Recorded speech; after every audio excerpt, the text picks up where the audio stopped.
कोटि विप्र बद लागे जाहू, आए शरण तजो नहीं ताहू। तो भगवान मुझे त्यागेंगे नहीं। ये मेरा दृढ़ भरोसा है कि मैं कैसा भी नीच हूं पर भगवान मुझे त्यागेंगे नहीं। ये मेरा दृढ़ भरोसा है कैसा मैं नीच हूं पर भगवान मेरा पालन पोषण करेंगे। मैं भगवान की शरण में हूं। तो सबसे बड़ी बात है अपनी चिंता करना। योगक्षेमम वहाम्यहम, जो मेरा अनन्य चिंतन करता है उस जन का योगक्षेम मैं स्वयं वहन करता हूं।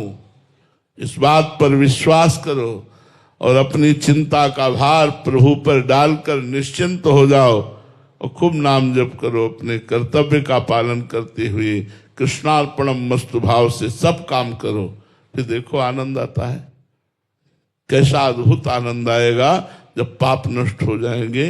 तो अपनी चिंता करना सबसे बड़ा कलंक है। औरों का सहारा ले लेना ये दूसरा कलंक है। कह हरिदास ते जीव विमुख भय जे दूसरी कर डारी। भगवान का भरोसा छोड़कर किसी व्यक्ति का भरोसा कर लिया कि वो आदमी हमारा काम बना देगा, ये सबसे बड़ी कलंक की बात है। एक भरोसो एक बले एक आस विश्वास। एक भरोसा केवल भगवान से, एक आशा केवल भगवान की, एक बल केवल भगवान का। अगर हमें अन्य का भरोसा हो गया तो कलंक हो गया हमारी शरणागति में। अपनी चिंता हो गई तो कलंक हो गया शरणागति में।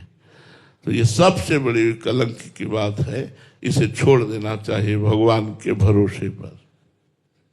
रसशेखरी शरण जी, राधा वल्लभ शेरवंश महाराज जी। महाराज जी, कैसे जाने कि हमारी शरणागति सही चल रही है या हम सही, इसके कोई लक्षण है कि हमारी शरणागति में कमी है? हाँ, जब हमारा निरंतर नाम चल रहा है, थोड़ी थोड़ी देर में हृदय में आता है भगवान मैं आपकी शरण में हूं, मन प्रसन्न हो रहा है। कोई भी अनुकूल बात आई तो बड़ी भगवान की दया है, कोई प्रतिकूल बात आई तो बड़ी भगवान की कृपा है। दोनों में भगवान को ही वो देखता है।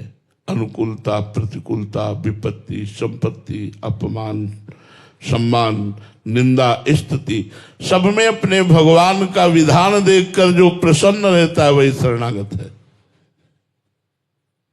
हर परिस्थिति में जिसे अनुकूलता ही अनुकूलता नजर आती, कृपा ही कृपा नजर आती, वही शरणागत है। ये शरणागति पुष्ट होती है संतों के संग से और नाम जप से। साधु समागम से शरणागति पुष्ट होने लगती है और भगवान का सतत स्मरण करने से भगवान में आसक्ति होने लगती है। तभी शरणागति का पूर्ण स्वरूप होता है अपने इष्ट के सिवा अन्य का चिंतन ही ना होना। वो तभी होगा जब नाम जप करोगे। तो संतों का संग करो, सत्संग सुनो और खूब नाम जप करो, शरणागति पुष्ट हो जाएगी। तो इसी का स्वरूप यही है, निर्भय निश्चिंत निशोक होकर भगवान के चिंतन में तल्लीन होकर सारे कार्य करना।